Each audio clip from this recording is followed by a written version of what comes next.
Ladies and gentlemen, I have quite a difficult task because I need to warm you up, and I'm also aware that of energy fluctuations in the audience during such events. So I'll do my best to try to keep it high.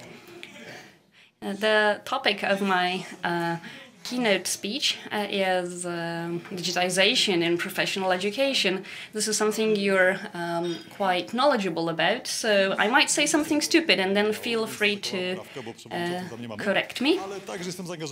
And that every now and then I will also say something completely idiotic just to check if you're listening. Of innovation and technology. No I też właśnie kończę kadencję w Fundacji Wikimedia. Recently I was spytać coś o Wikipedię. Zawsze się wstydził, to można. Elected to a special body by the European Commission, a body dedicated to digitization. I also sit on the supervisory board of Wikimedia, Campus AI, EIT, and a few other organizations. Pierwsza rzecz, którą chciałem powiedzieć, to jest taka. The first thing I would like to share with you, and my apologies for the fact that it's in English, but I will translate it for you. So Jeff Bezos said an interesting thing, namely, he's often asked what is going to change in the next 10 years. So you might say, yeah, we're going to have flying cars and we're going to go to Mars, but in his opinion, there is an even more important question, namely what is not going to change in the next 10 years. And actually, I believe that it's more difficult to predict what is actually not going to change, because this allows us to identify the constant factors in the world that surrounds us, or also in business.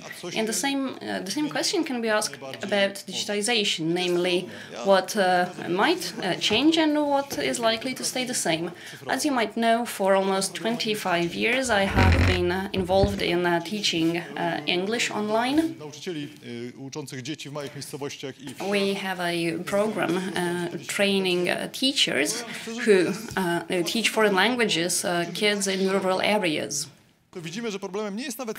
Organizing such a program requires us to adopt a very broad perspective, because the technology is not the main obstacle. The real problem is that English teachers in rural areas should first learn how to speak good English themselves. And another problem is that once they learn good English, they might want to leave the place they live in. Yes, because this is often the paradigm that once someone improves their qualifications, they tend to quit their job and move on. So the question that Jeff Bezos asked, namely what is not going to change in the next 10 years, well, how do you answer that? Are we going to have personal computers in 10 years? Who knows, for instance. So if we try to think about future in those terms, then this is a bit of a game changer. So maybe virtual reality will not be with us in 10 years, but augmented reality, yeah. The only barrier, the only obstacle is the price of equipment and software. But who knows, maybe with a small adaptation, we will use augmented reality on an everyday basis. Maybe we will move away from phones and we'll start to use glasses. I'm not that sure about bionics because people are reluctant to have a device installed permanently. Such solutions work for people who, for instance, are blind. And the main issue here is that there is a startup that comes up with a device that helps blind people see. And the risk there is that a startup fails, while the person who has an implant stays with hardware that has for which no one is developing any software. Like, is there anyone in the room who is still using a software from 10 years on their mobile phone? Well, no. pieniądze, że za 10 lat nadal będziemy mieli... So coming back to the future of education, what is not going to change in the next 10 years? For sure, schools are going to be with us. For a very simple reason. Kids need a place to go when parents are at work. On top of that, kids must be trained to live in a society. You know, as Foucault taught us, they need to be supervised and punished. Moreover, school gives a certain structure, in the sense kids have to wake up in the morning, even though waking up early in the morning to get to school at 8 a.m. doesn't make any sense. Sitting for 45 minutes behind the desk also doesn't make any sense. It serves only one purpose, namely training and subjugating. And I believe that for these reasons, the schools are here to stay. Vocational schools are also going to be with us in 10 years, because we are going to need educational training. But what shape they will have, this is the real question. For instance, when we observe the market for language education, then we'll see that this market is changing. Has any one of you ran language school? Nobody in the room? Well, when I talk to people who tried to, or who still run language schools, all of them say one thing. Their competition is global now. They have to compete with entities from all around the world. Back in the day, people would just go to the language school that was just around the corner. These days, people want to study at home. So now the language schools that have to compete with Duolingo, for instance. And the cost of a Duolingo app is much lower than the cost of attending school. Or you can just learn online with someone from India who is a native English speaker. Maybe he doesn't have a British or American accent, but hey, he's an English speaker and he offers English lessons at a low rate. Interestingly, the pandemics did have some benefits. The pandemic period taught us that remote education to a certain extent works. Why? Because there are people who cannot afford going to study at a university in a different city or in a different country. There are those that are privileged who can, but many of us don't have that privilege. Therefore, remote learning, although it is still underestimated or underrated, was a great leap forward. The pandemic period was the time when we were learning how to do it. We were not doing it perfectly. We're still not doing it perfectly, but the opportunity is there. Nomenklatury, w ogóle dobrego sposobu podejścia do tego, żeby stworzyć kulturę w grupie, a następnie dopiero wykorzystać uczenie zdalne. And actually the problem is not the fact that, not remote learning itself, but the lack of culture of remote learning. So my idea is to organize boot camps for groups that will study online later. During this boot camp, they will spend, let's say, a week together, they will get to know each other, they will study together, develop some trust, and then they would get engaged in remote learning. Without this boot camp, I believe they would be much less engaged in distance learning. The market for remote learning has been growing exponentially. There are forecasts saying that by 2026 the value of the remote learning market will be $20 billion. So take different platforms, including LinkedIn courses, expert courses. This industry is booming. Here, next door, you have the AI Campus, which is a startup which has received a record funding. Ale jest dlatego, że w niego wierzę. Uważam, to jest fenomenalny projekt ze względu na to, że używa dwóch... I sit on its supervisory board and I do it because I believe in this project. Why? Because first it's immersive learning. So children are used to this type of learning. They play video games, And the same way now they can experience augmented reality at the campus. But the second thing they stand out for is that you can develop your own projects there. Have you ever used one of this platform? Ever? So you do know very well that they have many advantages, but also that they are very dull. You can learn something from it if you are highly motivated, but without it, it's a failure. So I took some courses and it was extremely boring, but it became much more interesting when I took a problem that I was really interested in. It took me more time to solve it, but it was more motivating because I did it for me, for myself. And you can do the same at the AI campus. Recently, it was launched in Spain as well, and I think that other players should follow the same path. They should focus on collaboration because this is the best form of learning, through interaction. You can take lessons on YouTube, but what for? What's the purpose? Knowledge in itself is not worth anything. The real value is in the way you teach, the way you pass on the knowledge, the dialogue it establishes. So for centuries we've had a single form of teaching, which is conversation, and also only a few centuries ago did text appear. So the main thing is to teach and to learn through talking, through conversation. Now, how does digitization come into it? So this form of learning can also be used on digital platforms. And now the question is, to what extent digital platforms can replace what we do on a daily basis, which is face-to-face interaction.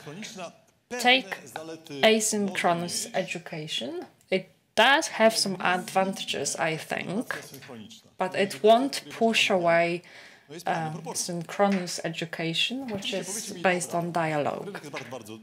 Well, you can say that this market is worth a lot of money, okay? But if you have a look at the global number of people who want to learn something, well, it's actually few people who want to learn this way, because usually people go to schools or take courses. So this is a useful model, but probably workers won't be trained this way. If you take pilots, at the end of the day, you just need a lot of practice. You need to practice with a more experienced colleague.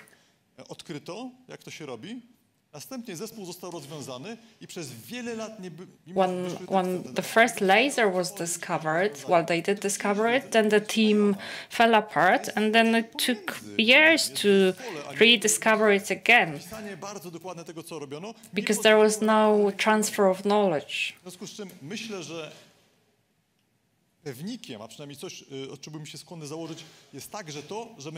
So I think that there is one thing we can be certain about. There will be some elements of asynchronous education, but also there will be a synchronous component. Take the Global South.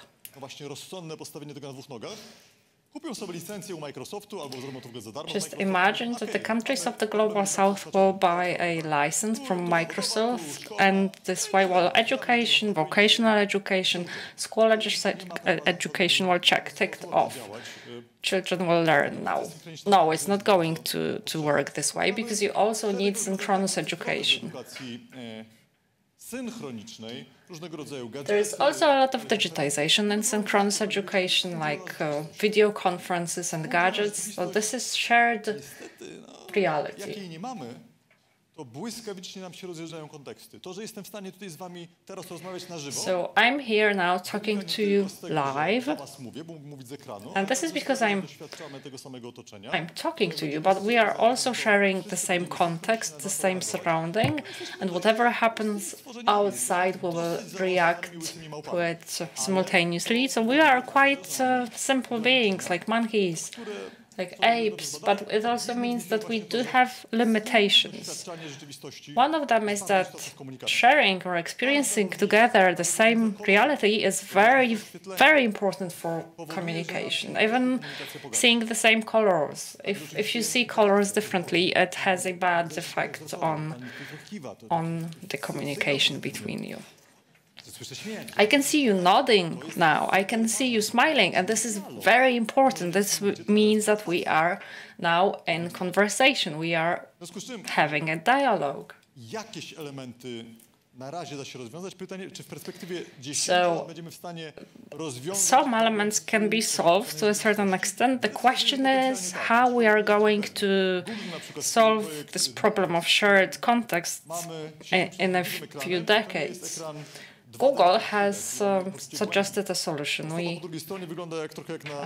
There's this special type of screen which is 3D, and it gives you a feeling of depth.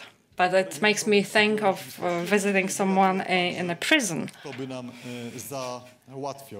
And VR could be of help here as well. So there is this one basic question. If you take vocational education, school education, should you focus on e-learning, blended learning, or maybe something else?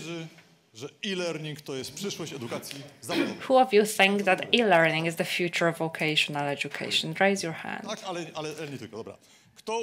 And who thinks that it's blended learning? And the rest doesn't understand the question. Okay.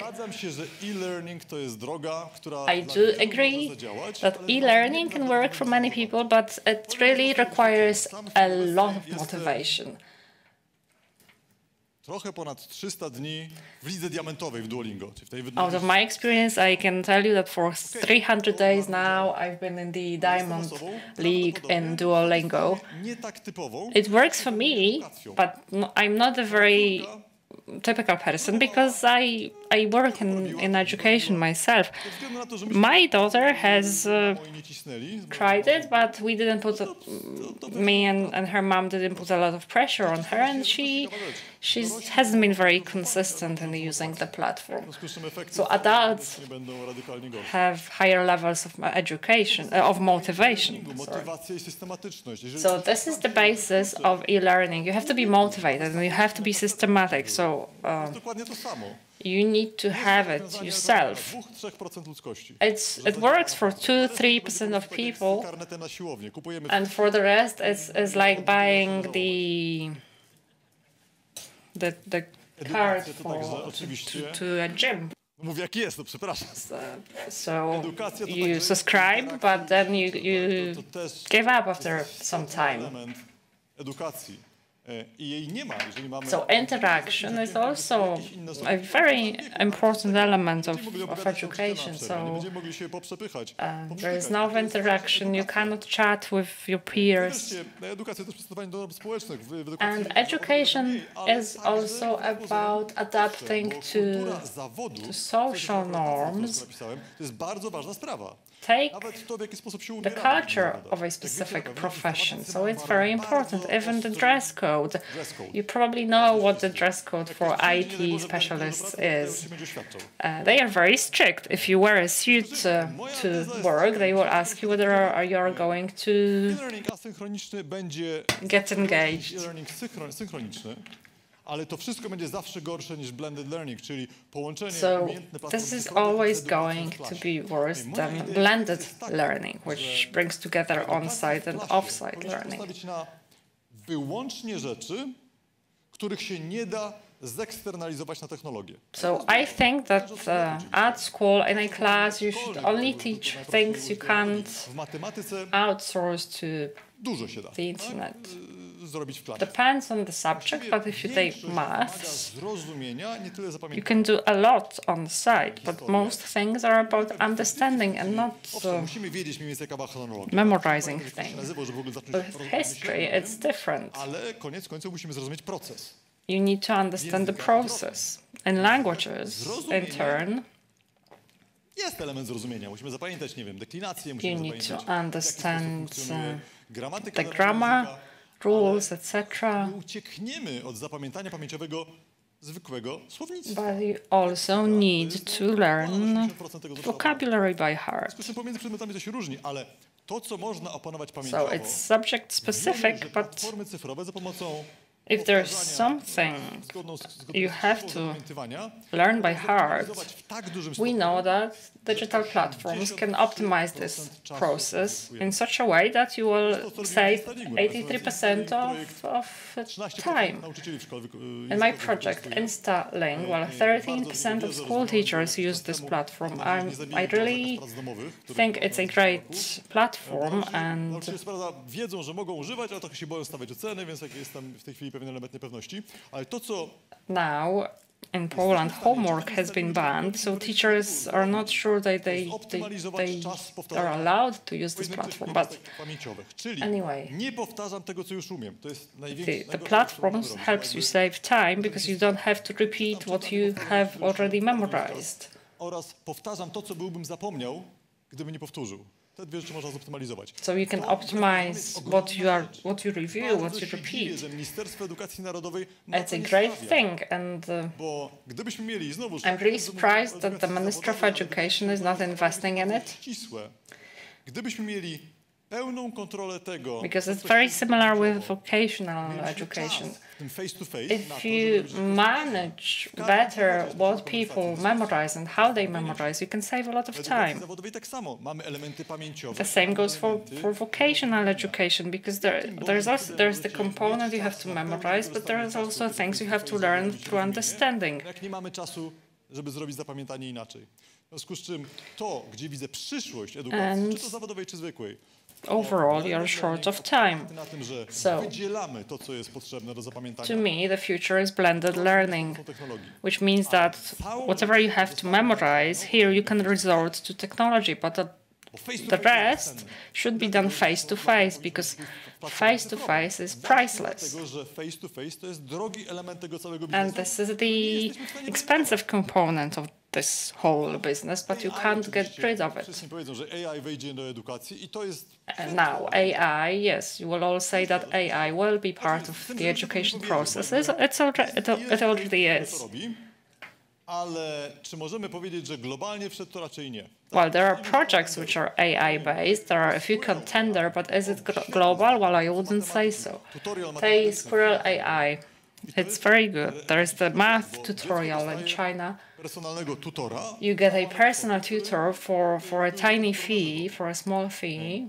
Mamy fundamentalne problemy, oczywiście halucynacje. But there are also some very basic problems like hallucination. And also, you have the AI-child interaction here, which can be confusing for children. There has been one case of a suicide you might have heard of, so regulations are needed. So there's still a long way to go. W tym także oczywiście do edukacji jakości. Kto z Państwa się uczy z użyciem AI? So, who of you is learning something with the help of AI? So you're using ChatGPT.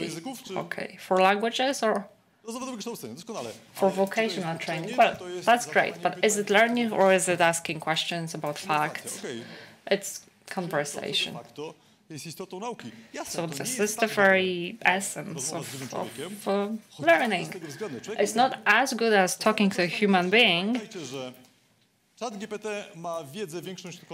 But don't forget that ChatGPT knows much more than any of us, but sometimes it makes things up. Ale po drugie, nadal nie mamy poczucia interakcji z żywym człowiekiem. And still what we miss is the feeling that we are interacting with a human being. Some people undergo psychotherapy with AI agents, and they think it's much better until they learn that actually there is AI on the other side and not a human being. And this is how it works, because we are human beings, so we need this human touch. And until we are able to overcome it, chat will be worse than interacting with a real tutor. But a tutor is really expensive, so if you need to teach something from a lawyer or from an IT specialist, it's going to be expensive. The same goes for languages. If you talk with ChatGPT and say, talk with me in a foreign language, it already works. Also, speech-to-text is already very advanced and allows you to hold real live conversations with the agent.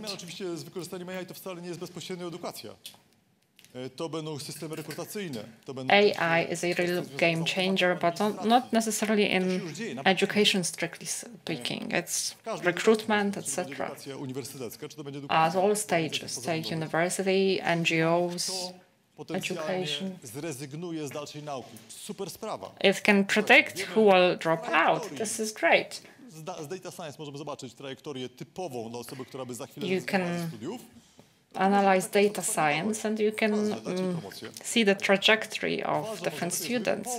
You can target people who are likely to drop out. You can help them. If someone has enrolled for a vocational course, but there is something going wrong, you can somehow provide advice to this person so that they don't drop out, so they don't lose and you don't lose. Again, personalization of the educational path. There is one thing that is not in use yet. It should be.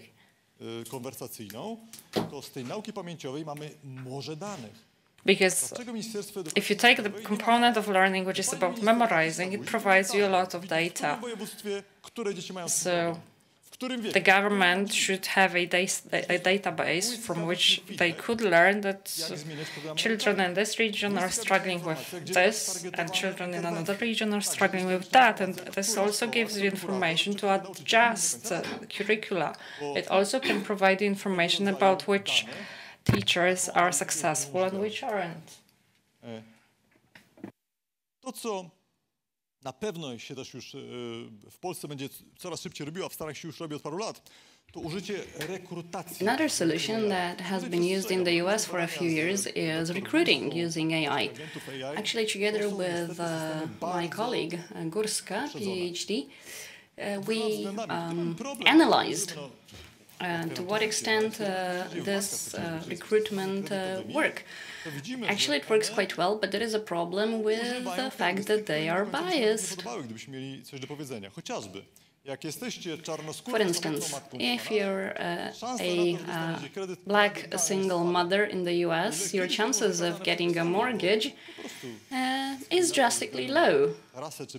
Back in the day, it was forbidden by law because discriminating against somebody based on race and gender was illegal. And now the bank can say, no, this is just what the algorithm says. Right? If you're a single mother, you have a tough time. And the US is a horribly racist country anyway. And on top of that, the algorithmic bias will make life harder for the groups that are discriminated against, even harder. And the same applies to recruitment to university, or job interviews. Procter & Gamble recorded all people who applied for a job, and then they compared the job interview result against their actual performance at work. So they had a database that allowed to compare somebody's performance during job interview and then at work. And then they used this as a database for hiring people in the future, because why you should wait a few years just to see if someone will not be a good employee if you can detect it already at the recruitment stage. However, these This type of algorithm can be very biased, and it doesn't take into account people who had the misfortune of falling into a given category, while sometimes the issues might be really small and can be easily rectified by one training. So this is something we have to bear in mind and we must be attentive to. To sum up, ladies and gentlemen, I think that we are in for quite a ride. I'm sorry that I cannot give you good news, but, well, the good times are behind us. What we know for sure is that there is going to be demand for vocational training and for graduates of vocational schools. However, the question is to what extent the Polish trainers will get a piece of this huge cake, because the global players are very aggressively entering this domain. For instance, why should somebody hire me in 10 years if they can hire someone from MIT who would be translated live by an algorithm into Polish speaking from this stage? That's all from me. Thank you for your attention.